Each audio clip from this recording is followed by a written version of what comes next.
नमस्कार.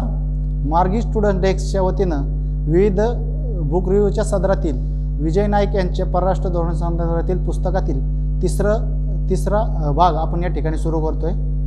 यामध्ये आपण शिष्टाईच्या नाना तरा म्हणजे शिष्टाईचे जे विभिन्न प्रकार आहेत, कशा पद्धतीनं पडद्याच्या पुढे पडद्याच्या मागे शिष्टाई चालते, शिष्टाईसाठी विविध अंग कोणते आहेत, शिष्टाई कशा पद्धतीने घडवून आणली जाते या संदर्भात चर्चा करणार आहोत. तर शिष्टाई म्हणजे काय? तर शिष्टाई म्हणजे देण्या घेण्याची अशी रीत आहे की एक गोष्ट देऊन तुम्ही त्या बदल्यात 10 गोष्टी मिळवल्या पाहिजेत. शिष्टाई म्हणजे काय आहेत? नॅस्टियस थिंग ही तुम्ही नाईस वेने कशी सांगताय, तुम्ही विरोधकाला किंवा आपल्या प्रतिपक्षाला आपल्या मार्गावर काढण्यासाठी कशा पद्धतीच्या शिष्टाईंचा वापर करताय, ह्या सगळ्या गोष्टी म्हणजे शिष्टाई आहे. त्यामुळे या शिष्टाईचे विभिन्न अंग आपल्याला माहिती असणं महत्त्वपूर्ण ठरतं. तर सर्वप्रथम जर आपण विचार करायला गेलो तर शिष्टाईमध्ये आपण बघितलं की आज शिष्टाई आपल्याला फक्त स्वातंत्र्यपूर्व काळात किंवा पाश्चात्यांची संकल्पना आहे का असं वाटतं. पण ज्यावेळेस आपण आपले रामायण महाभारत यांच्याकडे जरा परराष्ट्र धोरण या अंगाने पाहायला लागतो त्यावेळेस आपल्याला त्यातही शिष्टाईचे विविध अंग होते हे पाहायला मिळते. हे पाहण्यासाठी आपल्याला रामायणातील सुंदरकांडमध्ये जावं लागेल. कारण त्या काळात ज्यावेळेस सीतेला रावणाने लंकेमध्ये घेऊन गेला होता त्यावेळेस राम आणि लक्ष्मण ते सीतेचा शोध जंगलात घेत असताना हनुमान हा ते कोण आहेत ह्याची चौकशी करायला वेषांतर करून एक ब्राह्मणाचं रूप घेऊन गेला होता. त्यानंतरनं त्यांना सत्यकथा कळल्याच्या नंतरनं रामाचा हा संदेश घेऊन तो लंकेत गेला. ते तिथं सीतेला भेटला, तिथं सीतेला त्यांची ओळख पटवून दिली. त्यानंतरनं रावणाच्या दरबारात गेला. रावणाच्या दरबारात जाऊन त्यांनी वाटाघाटीचा प्रयत्न किंवा चर्चेच्या माध्यमातून हा प्रश्न सोडवण्याचा किंवा सीतेला परत पाठवा अशी विनंती करण्यासाठी की त्यासाठी गेला. पण त्याची विनंती त्यांनी अमान्य केली. त्यावेळेस बिभीषणाने हा राजशिष्टाचारानुसार ह्याला आपण शिक्षा दिली नाही पाहिजे किंवा ह्याला त्रास न देता माघारी जाऊन दिलं पाहिजे, पण ते त्याने ऐकलं नाही. मग अशा वेळेस त्या ठिकाणी त्या शत्रूच्या पक्षात राहूनच शत्रूला धाडा शिकवण्याचं काम हे त्या ठिकाणी रामाचा दूत असलेल्या हनुमानाने केलं. म्हणजे एकतर वेषांतर करून रामाशी भेट असेल, सीतेला जाऊन आपली ओळख पटवून देणे असेल, रावणाच्या दरबारात जाऊन वाटाघाटीचे प्रयत्न असतील, ते नाही ऐकल्याच्या नंतर बिभीषणाने त्याला करून दिलेली राजशिष्टाचाराची गरज, राजशिष्टाचार म्हणजे काय याची जाणीव करून दिली, ती न पाळल्याचे नंतर होणारे दुष्परिणाम हे सगळे या ठिकाणी आपल्याला पाहायला मिळतात. याला जर आपण आधुनिकतेच्या काळात बघितलं तर तो रामाचा राजदूतच होता असं आपल्याला म्हणावं लागेल. तर त्या वाटाघाटी जर व्यवस्थितरित्या फिसकटल्या किंवा त्या जर पाळल्या नाहीत किंवा त्यातून चर्चेतनं मार्ग निघाला नाहीत त्याची परिणिती काय होते हे आपण रामायणात पाहिलीच. त्यानंतर महाभारतामध्ये बी आपल्या श्रीकृष्णाने शिष्टाईचीच भूमिका त्या ठिकाणी बजावलेली आपल्याला पाहायला मिळतं. तो मध्यस्थी केली होती, वाटाघाटीचे प्रयत्न केले पण ते फिसकटले, त्याचे परिणामपर्यंत आपल्याला पाहायला मिळतात. यानंतरनं आर्य चाणक्य ज्याने आपला अर्थशास्त्र लिहिलं त्या अर्थशास्त्र ग्रंथातील अध्याय क्रमांक 7, 11 आणि 12 हे आपल्याला परराष्ट्र धोरणाचे आठवण करून देतात किंवा परराष्ट्र धोरणाचे तत्व काय असावेत, परराष्ट्र धोरण कशा पद्धतीचे असलं पाहिजे, राजाचं वागणूक कसं पाहिजे या संदर्भात आपल्याला सविस्तर त्याच्याबद्दलचा उहापोह पाहायला मिळतो. तर राजाने एकतर साम्राज्याचा विस्तार केला पाहिजे. हे साम्राज्याचा विस्तार करत असताना त्याची शक्ती असली पाहिजे, शस्त्रबळ वाढवलं पाहिजे, सामर्थ्यबळ वाढवलं पाहिजे, शत्रूला नष्ट केलं पाहिजे, शांततेचा मार्ग अवलंबला पाहिजे. युद्ध आणि जय आणि पराजयातही त्यांनी सम्यक दृष्टी ठेवून शांत किंवा समान वर्तन असलं पाहिजे, न्याय्य वर्तन असावं असं ते सुचवतात. एकतर शत्रू संघ युद्ध करण्यापूर्वी शत्रू पूर्णतः निस्तानाभूत करेल एवढी क्षमता आपल्या अंगी असेल तरच शत्रूवर आक्रमण करावं असा तो शहाणपणाचा संदेश देतो. नाहीतर आक्रमण न करता शांत राहावं. जरी आपण आक्रमण केलं आणि आपली छावणी किंवा आपले युद्ध सैन्य हे त्या बळी पडणारे असं कळायला लागलं तर त्या ठिकाणी समाधीचा मार्ग हे आपण अवलंबला पाहिजे असे ते सुचवतात. त्याचप्रमाणे आक्रमणाने शत्रू जर केवळ आक्रमणाने शत्रूला हातबल न करता योग्य अशा अत्यंत कुशलतेने केलेल्या शिष्टाईने त्याला घायल करता येईल का याचाही विचार केला पाहिजे असं ते त्या ठिकाणी आपल्याला सुचवताना पाहायला मिळतात. कणाहीन शरणागती किंवा अविचारी धैर्य हेही चुकीचं आहे, त्यामुळे तेही पत्करू नये असं चाणक्यनीती आपल्याला या ठिकाणी त्या अर्थशास्त्राच्या ग्रंथातील 7व्या, 11व्या आणि 12व्या अध्यायात सांगते. युद्धाऐवजी शांततेचा मार्ग जर आपण पत्करला तर एकतर आपलं सैन्यबळ वाचतं, दुसरी गोष्ट आर्थिक नुकसान होत नाही, आणि तिसरी गोष्ट आक्रमणाने जर समोरच्या प्रतिपक्षाचं सत्ता संतुलनच बिघडणार नसेल तर आक्रमण हा केवळ घोडचूक ठरते असं त्या ठिकाणी नोंदवतात. त्यामुळे तर शेजारील राष्ट्र आपले त्यांच्याशी तुम्ही मैत्री कशा पद्धतीची करणार, मग ते तुमचे शत्रू आर्यभावी असेल, मित्रभावी असेल, मांडलिक असेल किंवा आंतरयुद्ध असेल. आंतरयुद्ध म्हणजे बफर स्टेट. आज ज्याप्रमाणे तिबेट हे भारत आणि चीनमधलं होतं, आज नेपाळ आहे, ही बफर स्टेट ही संकल्पना आपल्याला तिथेही पाहायला मिळतात. म्हणजे अशा पद्धतीचं एक रिअलिस्टिक फॉरेन पॉलिसीजबद्दलचं मार्गदर्शन या ठिकाणी पाहायला मिळतं. आपल्याला UPSCला प्रश्न बी आला होता की इंटेलेक्च्युअल प्रिकर्सर्स ऑफ रिअलिस्ट, तर त्याच्यामध्ये आपला चाणक्याचा आद्यक्रम लागतो. या चाणक्याने त्यामध्ये राजदूत कसा असावा, त्याला वाटाघाटीचे अधिकार दिले पाहिजे, तो चाणक्य असावा, त्याने शत्रू पक्षातील विरोधकांची जी आघाडी त्यामध्ये कलह निर्माण करता येईल तो कसा करावा, त्या भागातून आपल्याला राजासाठी गुप्त गोष्टी कशा पाठवाव्यात, राजाशी एकनिष्ठ असावा, त्याला पगार किती दिला पाहिजे, या संदर्भातही त्यांनी त्या ठिकाणी चर्चा केल्याची आपल्याला पाहायला मिळतं. तो शारीरिक आणि मानसिकदृष्ट्या सक्षम असला पाहिजे, त्याची रीतीभाती कशी असली पाहिजे, हे सर्व सविस्तर उहापोह आपल्याला त्यामध्ये पाहायला मिळतो. यानंतरनं सांकेतिक देहबोली हा एक शिष्टाईचा प्रकार आहे किंवा मुत्सद्देगिरीचा प्रकार आहे. म्हणजे ह्याच्यात नक्की काय असतं की परराष्ट्र प्रमुखांच्या देहबोलीवरूनच आपण ठरवू शकतो डिप्लोमॅटिक सिग्नल ते काय देत आहेत, त्यांचे जेक्शर्स काय आहेत, कल्पना, भावना, हातवारे, हावभाव सूचक, यातून एक विधायकाचा संदेश देत आहेत, विघातक संदेश देतात. शत्रू पक्षाला एक सूचक असा इशारा देण्याचं त्यातून काम होतं आहे की त्यातून कोणती गोष्ट ते समोरच्यावर बिंबवण्याचा प्रयत्न करत आहेत, हे यातून या शिष्टाईच्या मधून पाहायला मिळतं. तर साधारणतः USचे राष्ट्रपती भारतात आल्याच्या नंतर बिल क्लिंटन असतील, ते राजस्थानमध्ये त्यांनी लोकनृत्य केलं होतं. मिशेल ओबामांनी नृत्यपथकात सामील झाल्या होत्या. म्हणजे काय, तुमच्या संस्कृतीशी आम्ही समरस असो, तुमचे आमचे संबंध आहेत, हे एक सकारात्मक भाव त्या ठिकाणी किंवा त्या पेरण्यासाठी तो मदत झाली होती. असं त्यातून एक वेगळा बी भाव दिला जातो. ज्यावेळेस परवेज मुशर्रफ हे सीमा भागात गेले होते, त्यावेळेस त्यांनी बंदुकीतील गोळ्या हवेत झाडल्या होत्या. ह्यातून काय संदेश दिला, तर कारगिल युद्धाचे एक पूर्वसंकेत होते, असं पत्रकारांचं मत आहे. त्यानंतर आपल्या प्रतिभाताई पाटील ज्यावेळेस सीमावर्ती भागात गेल्या त्यावेळेस त्यांच्या हातात सैन्याने बंदूक दिली, तर त्यांनी ती पाकिस्तानच्या दिशेने ते उभारली होती. मग त्यातनं एक पत्रकारांमध्ये एक चर्चेचा विषय हा ठिकाणी पाहायला मिळतो. त्यातून एक विधायक असा संदेश दिला का विघातक संदेश दिला, हे ते जास्त त्याने ठरवायचं असतं. या बाबतीत पुतिन हे जे रशियाचे राष्ट्राध्यक्ष आहेत सध्या, ते एक चतुर असा हा मुत्सद्देगिरी, कारण त्यांनी त्यातल्या गुप्तचर संघटनेत काम केलेलं आहे, त्यांना नाटककला त्यांना अवगत आहे.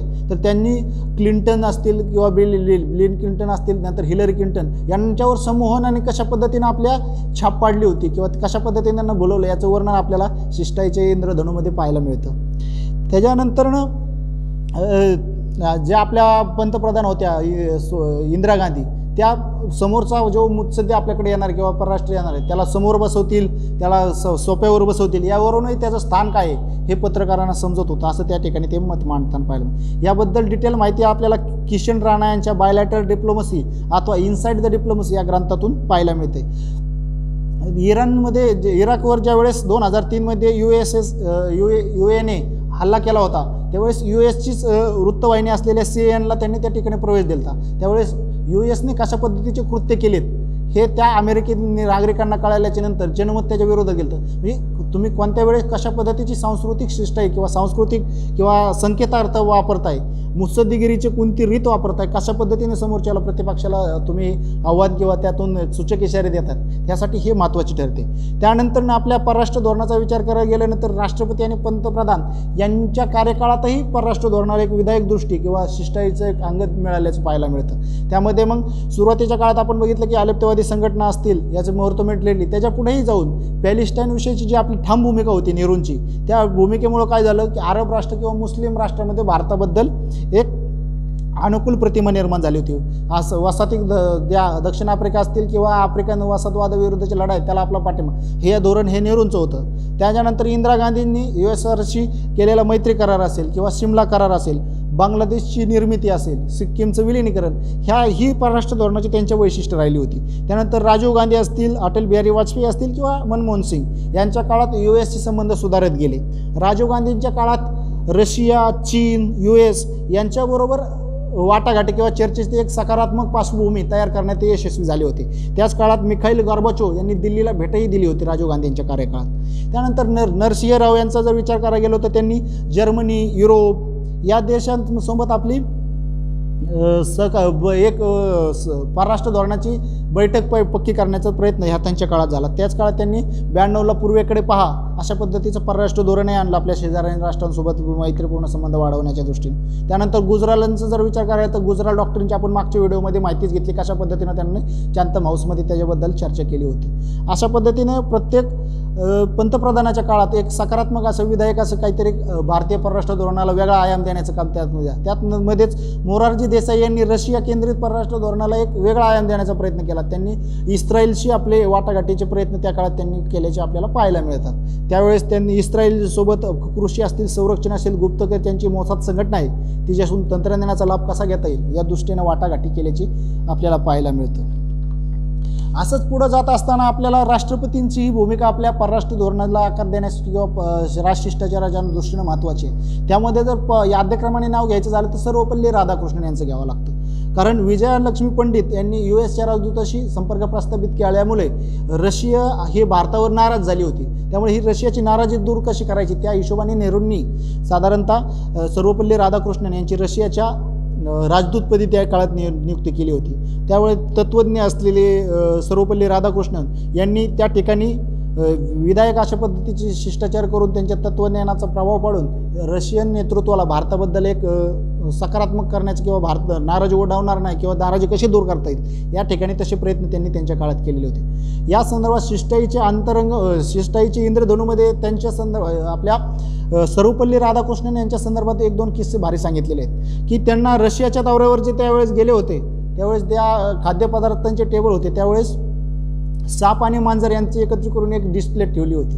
म्हणजे कशा पद्धतीचं चायना शिष्टाचाराच्या अंतर्गत कशा पद्धतीच्या मेजवान्या होतात, मेजवान्यात कोणते पदार्थ येतात याचा एका ठिकाणी लेखकाने आपल्याला सांगितलं आहे. त्याला त्यांनी नाव दिलं होतं the dragon and the tiger dish. म्हणजे त्यात होता साप आणि मांजराची एकत्रित केलेलं ते मिक्सचर, पण ते तशा पद्धतीचं ते त्यांनी ठेवलेलं.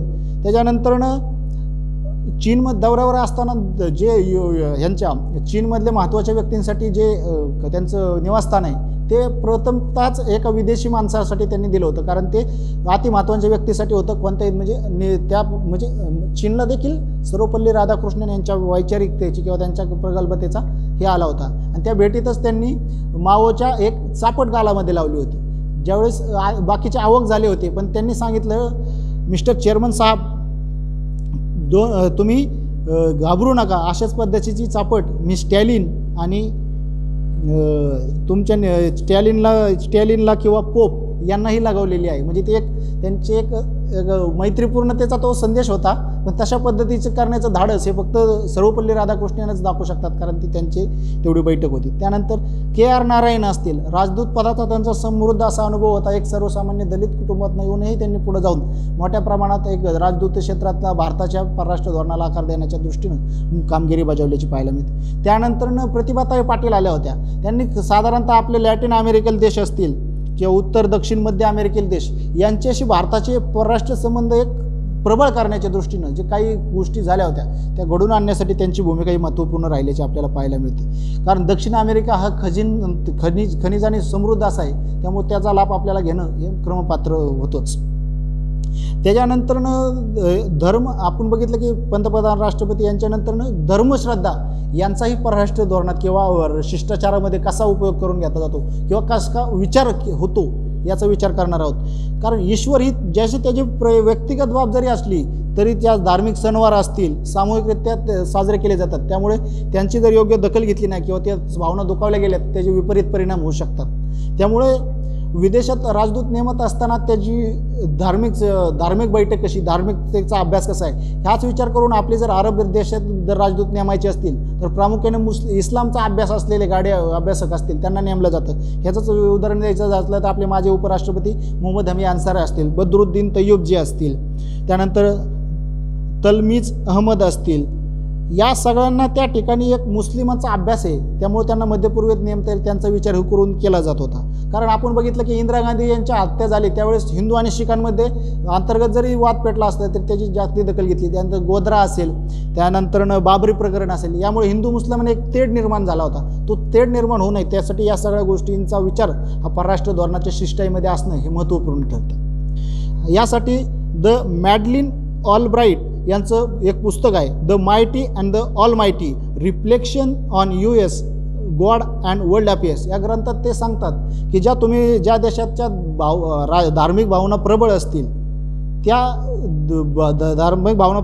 तेथील धर्मश्रद्धा, त्यांच्या धर्माचं तत्त्वज्ञान या सगळ्याचा गाढा अभ्यास, त्याचं ज्ञान असल्याशिवाय तुम्ही तिथं त्या ठिकाणी कोणत्याही व्यक्तीची नेमणूक राजदूत म्हणून करू नका. त्यानंतरनं जे US प्रतिनिधी असतील ज्या अशा भागात की ज्या भागात धार्मिक भावना प्रबळ आहे, तर तिथल्या US प्रतिनिधींनी त्या तिथल्या स्थानिक धार्मिक नेत्यांशी संबंधही ठेवले पाहिजेत, अशीही सूचना ह्या ऑलब्राईट त्यांच्या पुस्तकात देतात. त्याच्यानंतरनं पुढे गेल्यानंतर डॅग्लस जॉन्स्टन, त्यांचं जे international centre for religious and diplomacy हे ते संस्थापक आहे, त्यामध्येही ते सांगतात की लोकांच्या धर्मश्रद्धा ध्यानात घेऊन राष्ट्रातील वैमनस्य कमी करण्याचे प्रयत्न केल्यास ते यशस्वी होऊ शकतील. म्हणजे राष्ट्रातले वैमनस्य कमी करण्यासाठी धर्म हा एक महत्त्वाचा फॅक्टर ठरू शकतो, अशा पद्धतीचं मत हे डॅग्लस जॉन्स्टन त्या ठिकाणी व्यक्त करताना आपल्याला पाहायला मिळतात. कारण जिथं धर्माचा पगडा आहे त्यामुळे त्यांचे आचार असतील, त्यांचे विचार असतील, त्यांची कृती असतील, या सगळ्यांचा विचार योग्य पद्धतीनं करणं हे महत्त्वपूर्ण ठरतं. या संदर्भात एक किस्सा म्हणजे धर्मश्रद्धेसाठी किंवा धर्मासाठी मरण पत्करणारे असतात, त्याबरोबर दुसऱ्यांचा जीव घेणारे, ठार मारणारे असतात. यासाठीचा एक किस्सा आंतरराष्ट्रीय धर्मस्वातंत्र्य या विषयावर अभ्यास करणारे बॉब सिपल यांनी सांगितलेला आहे. प्रश्न असा झाला की 1970मध्ये लेबनॉनमध्ये मुस्लिमांच्या टोळ्यांनी ख्रिश्चन बहुल गावामध्ये आक्रमण केलं होतं की त्यावेळेस तिथल्या गावकऱ्यांना ते बाहेर पळून लावत होते. अशा वेळेस एक मुलगी होती मेरी नावाची, त्या मेरीच्या गळ्यामध्ये क्रॉस होता, तो क्रॉस काढून टाकायला त्या मुस्लिम सैनिकांनी सांगितलं, पण तिने तो टाकला नाही, तर त्याने तिच्यावर गोळी झाडली आणि ते सगळे निघून गेले. दुसऱ्या दिवशी आता गाव ताब्यात घेण्यासाठी मुस्लिम सेना त्या गावात आली, तर त्यावेळेस त्या गावात आली त्यावेळेस तिने हे ज्या मेरीकडे बघितलं तर ती बेशुद्ध अवस्थेत होती, ती पूर्णतः गर्भप्रांती झालेली नव्हती. त्यावेळेस त्याच मुस्लिम सेनेच्या सैन्याने ज्यांना आदल्या दिवशी तिच्या गोळी झाडली होती त्या सैन्यांनी, त्यातलाच एक प्रतिनिधीने तिला दवाखान्यात नेलं. म्हणजे आपण म्हणतो की धर्म फक्त हिंसक आहे, तर त्या हिंसक असलेल्या धर्मामध्येही तिला दवाखान्यात नेण्याची एक सौंदर्याचं वातावरण होतं. अशा पद्धतीनं तिला दवाखान्यात नेलं, त्यावेळेस दवाखान्यात नेले आणि ती वाचली. तिची भेट घेण्यासाठी बॉब सिम्पल ज्यावेळेस गेले त्यावेळेस तिला विचारलं की तुझं त्यांच्याबद्दलचं मत काय, तर ती म्हणली परमेश्वराने मला माफ केलं, मी त्यांना माफ करणार. म्हणजे यातून आपण बघितलं की तिला गोळी झाडणारा हा मुस्लिमच होता आणि तिला वाचवणाराही मुस्लिम होता. त्यामुळे तुम्ही धर्माला म्हणू शकत नाही, तर त्या विचारसरणीला, त्या विचाराला तुम्ही दोष दिला पाहिजे. त्यामुळं धर्म हा तुम्हाला क्षमाबुद्धी, सलोखा शिकवतो. त्याची जाणीव ठेवून राजदूतांनी देशोविदेशातील संघर्ष, रक्तपात, वैमनस्य यातून मार्ग काढण्याचे प्रयत्न हे केले पाहिजेत, असं मत त्या ठिकाणी मांडतात. राजदूताचं काम हा धर्मप्रसार नसतंय, पण प्रामुख्याने सौदी अरेबियाचा राजदूत आहे तो धर्म प्रसाराचं काम त्या ठिकाणी करत असल्याचं बऱ्याच अंशी पाहायला मिळतं.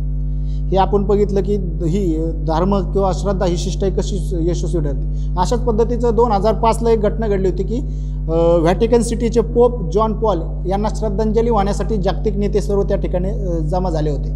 त्यावेळेस ॲक्सिस ऑफ इव्हिल ज्यांना म्हटलं होतं ते क्युबा, इराण, इराक, सिरिया हे देशाचे राष्ट्रप्रमुखही त्या ठिकाणी आले होते.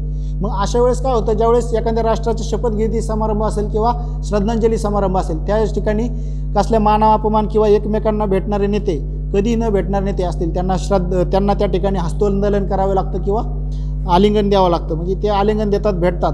अशा पद्धतीने ही मुत्सद्दीगिरीसाठी एक महत्त्वपूर्ण गोष्ट ठरते की तुम्ही तुमच्या शत्रुपक्षाचा असू नाही तर कोणी असो तरी त्या ठिकाणी आला धार्मिक नेत्यांच्या श्रद्धांजली कार्यक्रमाला, तर त्यातून त्यांना एक जवळीक साधण्याचा किंवा जे संबंध ताणले गेलेले आहेत त्यांना कुठेतरी एक नवीन सुरुवात करण्याचा प्रयत्न केला होता. अशाच पद्धतीचे प्रयत्न जिमी कॉर्टर यांनी इस्रायल आणि इजिप्त यामध्ये 1978मध्ये समन्वय साधण्यासाठी केला होता. त्याचा पुढे जाऊन फायदा झाल्याचा आपल्याला पाहायला मिळतं. त्यानंतर बॅक चॅनल मागल्या दाराने केली जाणारी एक शिष्टाई आहे.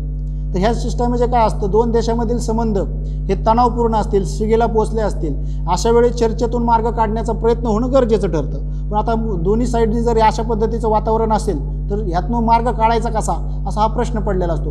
अशा वेळेस उच्चस्तरीय नेते काय करतात, त्यांचा एक खास दूताला त्या ठिकाणी नेमणूक करून यातून कशा पद्धतीने मार्ग काढता येईल यासाठी ते त्याला पाठवत असतात. या चर्चेचा उद्देश काय असतो की चर्चा किंवा सुधारण्यासाठी जो खोडा घालणारा गट आहे त्या गटाला दूर ठेवणं. दुसरी गोष्ट, या चर्चा किंवा वादविवादामध्ये शिगेला पोचला ह्यातून सोडवण्यासाठी आपल्या देशाला किती किंमत मोजावी लागेल, विशेषतः प्रतिष्ठेची, याचा विचार करणं. तिसरी गोष्ट, याचे राजकीय परिणाम काय होतील. आणि चौथी गोष्ट म्हणजे खुल्या वाटाघाटीसाठी जी पूर्वतयारी करण्याची गरज असते ती निर्माण करणे. ह्या 4 तत्वांसाठी बॅक चॅनल डिप्लोमसीचा उपयोग केला जातो. अलीकडल्या काळात जर आपण याचा विचार करायला गेलो तर व्ही पी सिंगांच्या काळात जॉर्ज फर्नांडिस असतील, नरसिंह रावांच्या काळात राजेश पायलट असतील, कंदाहार अपहरण प्रकरण असतील, त्यानंतर श्री रविशंकर, दिलीप पाडगावकर, राधाकुमार यासारख्या प्रतिनिधींची बॅक चॅनल डिप्लोमसीसाठी मागल्या दराने चर्चेसाठी नेमणूक करण्यात आली. त्यातून त्यांनी शिष्टाई करण्याचे प्रयत्न केले होते. तर हे खासदूतांमार्ग काय खासदूत हे अलीकडच्या काळात राजकीय पक्षही नेमायला लागलेले आहेत. काँग्रेसचा जर विचार करायला गेलं तर पहिले JN दीक्षित होते, आजच्या वर्तमान घडीचा विचार करता सॅम पित्रोदा आहेत. BJPचा विचार करायला गेलं तर ब्रिजेश मिश्रा होते, त्यांनी परराष्ट्र विभाग BJPचा सांभाळला. आजच्या काळाला विजय चौथाईबाई यासारख्या प्रतिनिधी BJPने परराष्ट्र धोरणाचे खासदूत म्हणून नेमल्याचं आपल्याला पाहायला मिळतं. शिष्टाईचे विविध आपण रंग पाहिलेच, अंतरंग पाहिलेच, पण शिष्टाईमध्ये एक महत्त्वपूर्ण किंवा आजच्या काळातील कळीचं नाणं बनलेलं आर्थिक शिष्ट ही महत्त्वपूर्ण बनलेली आहे. तर ह्या आर्थिक शिष्टाईचा जर विचार करायला गेलो तर साधारणतः 1991 मध्ये LPG रिफॉर्म करून भारतानं आर्थिकतेला सुरुवात केली. सरकार बदललं तरी आता या धोरणापासून माघार घेता येणार नाही अशा पद्धतीचं मत हे आपले PM नरसिंह राव यांनी मांडलं होतं. तर ही काय उद्दिष्ट काय असतील या आर्थिक शिष्टाईचं? तर आर्थिक शिष्टाईचं पहिलं उद्दिष्ट असतं की आर्थिक परिस्थितीचा राजकारणात काय परिणाम होतो याचं विश्लेषण करणं, परराष्ट्र देशातील बाजारपेठ आपल्या उद्योगांना आपल्याला कशा पद्धतीनं वापर करता येईल याचा विचार करणं, परदेशातील गुंतवणूक आपल्याकडे कशी येईल, औद्योगिक वातावरणाचा आपल्याला कसा लाभ घेऊन घेता येईल, व्यापारी संबंध राखून व्यापाराची नवी दालनं कशी खोलता येतील, या सगळ्या गोष्टीचा विचार हा त्यामध्ये महत्त्वपूर्ण ठरतो. त्यात अलीकडच्या काळात बघितलं तर आपले जे परराष्ट्र दौरे असतात आपल्या राष्ट्रप्रमुखांचे, त्यामध्ये आता व्यापारी प्रतिनिधी जायला लागलेले आहेत, व्यापाऱ्यांची शिष्टमंडळं जातात. त्यामुळे त्याचबरोबर वाणिज्य मंत्रालयाचे उच्च अधिकारी ही त्या दौऱ्यामध्ये आपण गेल्याचे पाहायला मिळतो. अर्थविषयक PM नरसिंहराव यांच्या काळातच अर्थविषयक संबंध असलेल्या मंत्रालयाच्या सचिवांची एक समितीच नेमली होती. त्या समितीच्या माध्यमातून व्यापारी संबंध कसे वृद्धिंगत करता येतील या दृष्टीनं प्रयत्नही झालेले पाहायला मिळतात. स्वित्झर्लंडच्या दावोसमध्ये जी जागतिक आर्थिक व्यासपीठ आहे त्यामध्ये ज्या बैठका होतात, व्यासपीठ होतं, त्या व्यासपीठावर जाऊन आपले मत मांडायची, तिथल्या प्रतिनिधींना भारतात येण्याची विनंती करायची किंवा त्यासाठी भारत कसा पोषक आहे हे त्यांच्यावर बिंबवायचं. यासाठी आपले पंतप्रधान नरसिंहराव तर जात होते. अलीकडल्या काळात आपण जर बघितलं तर नरेंद्र मोदीजी हे देखील त्या बैठकांना उपस्थित लावत असल्याचे पाहायला मिळतं. आता हे व्यापारी संबंध वृद्धिंगत करण्यासाठी विविध संघटना कार्यरत आहेत. याचा विचार करायला गेला तर CII confederation of Indian industry असेल, फिकी असेल, असोचेम असेल, या सर्व संघटना ह्या त्यासाठी प्रयत्न करत असलेले पाहिलं होतं. वाणिज्य मंत्रालय आणि CII यांच्या संयुक्त विद्यमानानं ब्रँड इंडिया इक्विटी फाउंडेशन स्थापन करण्यात, त्या माध्यमातून व्यापारी संबंध वृद्धिंगत करणे त्यासाठी प्रयत्न होत असल्याचे पाहायला मिळतं. अलीकडच्या काळात आपण बघितलं होतं की जे मुख्य परराष्ट्र सचिव त्यांच्या अंतर्गत काम करणारे विविध विभाग आहेत, पूर्व पश्चिम आर्थिक, तर ह्या आर्थिक संबंधाविषयीचा जो आपला सचिव असतो परराष्ट्र मंत्रालयात, तो हा भारताच्या 9 केंद्रीय मंत्रिमंडळाच्या सचिवांची किंवा त्या मूळ खाते मंत्री महोदय असतील किंवा त्या खात्यांशी संबंध राखून असतो. त्याच्या माध्यमातून परराष्ट्राच्या व्यापार धोरणाला कसा आकार देईल, व्यापार वृद्धिंगतेसाठी काय प्रयत्न करता येईल याचं काम ते त्यांच्याकडे असल्याचं पाहायला मिळतं. त्यानंतर जे आपले राजदूत असतात ते परदेशामध्ये गेल्याच्या नंतर आपल्या व्यापारी शिष्टाई कशा पद्धतीने करतात, व्यापार आपला वृद्धिंगत होण्यासाठी स्वतः व्यक्तिगत पातळीवर प्रयत्न कसे करतात याची बरीच उदाहरणं आहेत. आपले ज्ञानेश्वर मुळे होते, त्यांनी जपानमध्ये असताना तेथील उद्योग भारतात यावेत यासाठी केलेली अचूक शिष्टाई. अशाच पद्धतीची कोल्हापूरची चप्पल ही अमेरिकेत जावी यासाठी रामप्रधान यांनी केलेली शिष्टाई ही महत्त्वपूर्ण ठरली. कारण त्या भागात असा किस्सा झाला होता की अमेरिकेतील जे मध्य पश्चिमेतील फुटवेअर कारखाने होते ते बंद पडण्यास वेळ आली होती.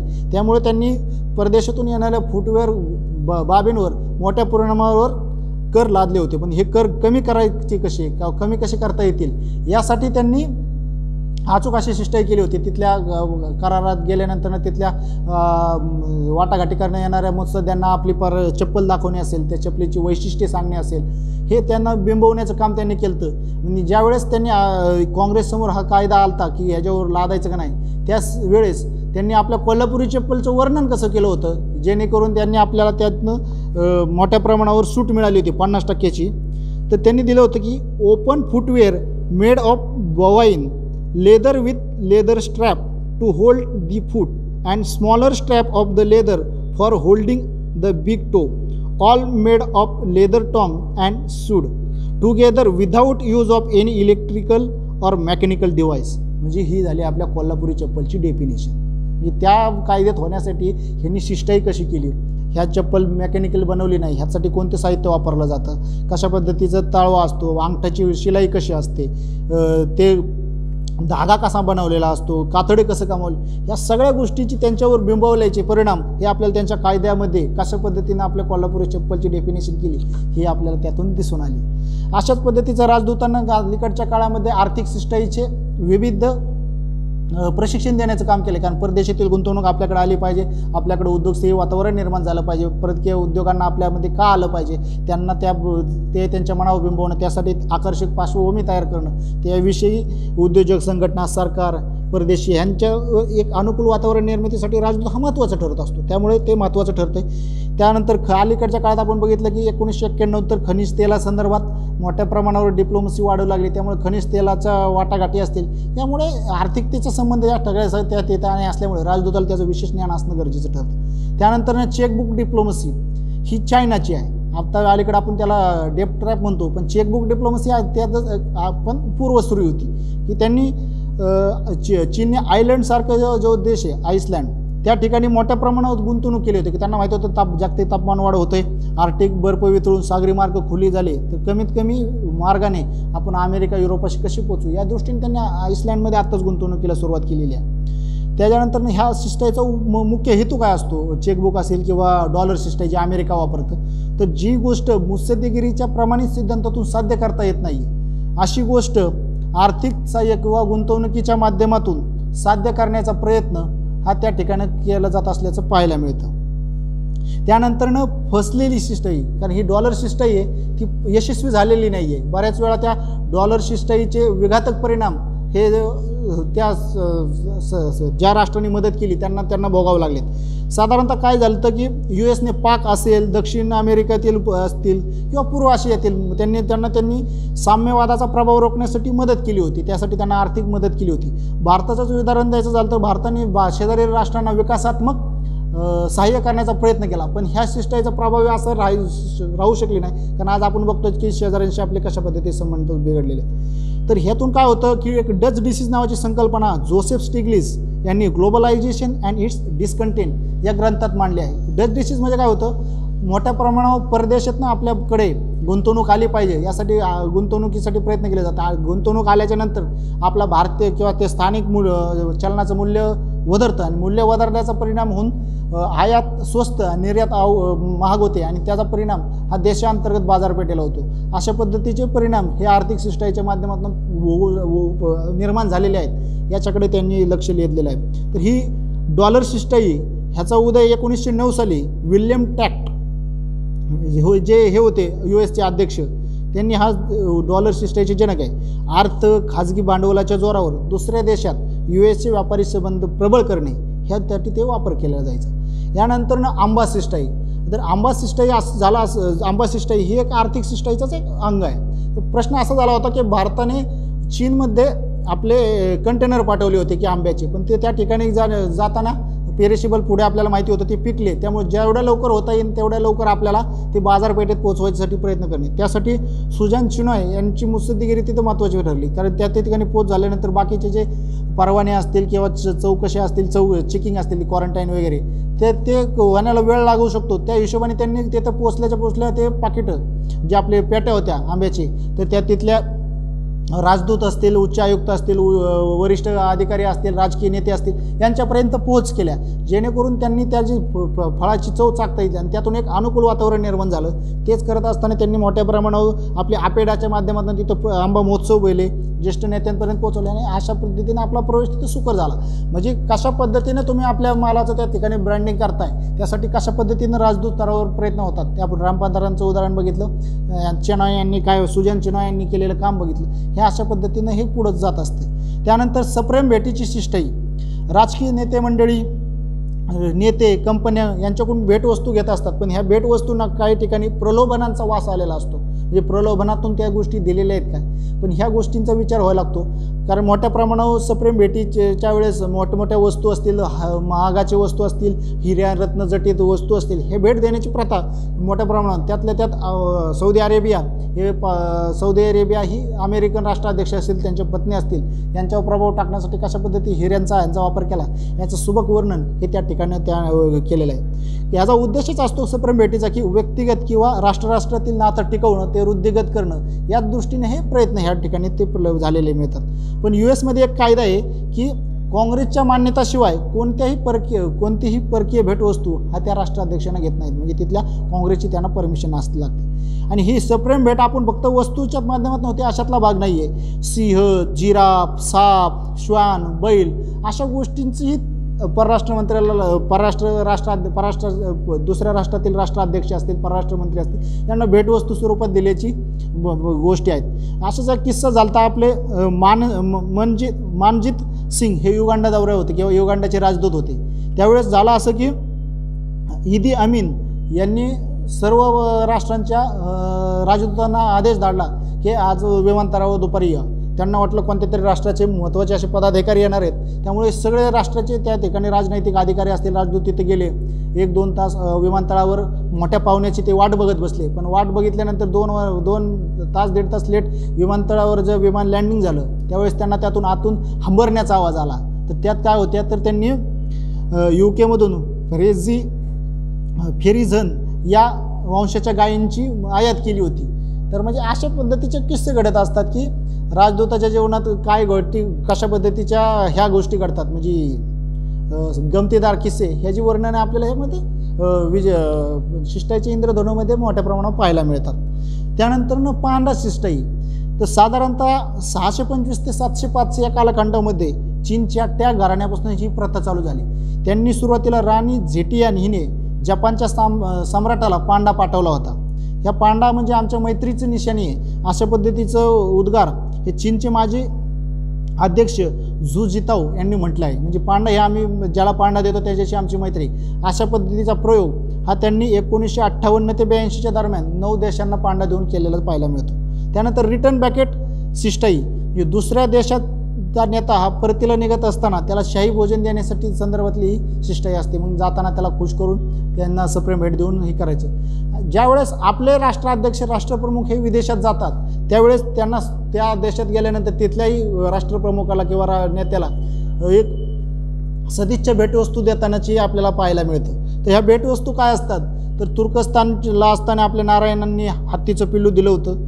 त्यानंतर आपल्या प्रतिभाताई पाटील असतील, त्यांनी ब्राझील, मेक्सिको, चिली या देशांना 4 भेटी दिल्या. तिथल्या राष्ट्राध्यक्षांना आयुर्वेदाच्या सिड्या दिल्या. म्हणजे हे त्या जाणारे आपले राष्ट्रपती असतील, पंतप्रधान, ह्यांच्यावर ठरतं की तुम्ही काय पद्धतीची भेटवस्तू तुम्ही त्या नेत्यांना देताय.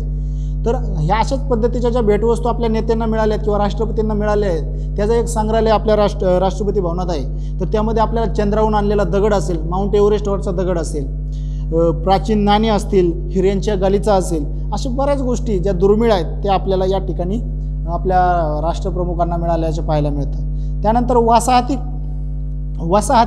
वसाहतवादाच्या विरोधात ही आपली शिष्टाई आहे. तर ही वसाहतवादाच्या शिष्टाईबद्दल अहमद कॅथरेडा म्हणजे हे आपल्या नेल्सन मंडेला यांच्याबरोबर कारावास भोगलेले एक स्वातंत्र्य सेना आहे. त्यांनी सांगितलं की आम्हाला भारताने सशस्त्र किंवा सैनिकी मदत केली नाही, पण त्यांनी मानवी दृष्टिकोनातून जे आम्हाला सहाय्य केलं ते फार मोठं आहे. त्यांच्या सहाय्यामुळेच आम्ही हा लढा यशस्वीपणे पुढे नेण्यासाठी त्यांचं सहाय्य महत्त्वपूर्ण ठरलं. तर झालं असं की राजीव गांधी यांनी आनंद शर्मामार्फत जे आफ्रिकन स्वातंत्र्य लढ्यातले नॅशनल काँग्रेस आहे त्यांचं जे पहिलं कार्यालय खोलण्यासाठी जो अर्थसहाय्य आहे ते आपण राजीव गांधींच्या काळात त्यांना पोहोचवलं होतं. आफ्रिकन नॅशनल काँग्रेसचं पहिलं कार्यालय स्थापन करायच्या.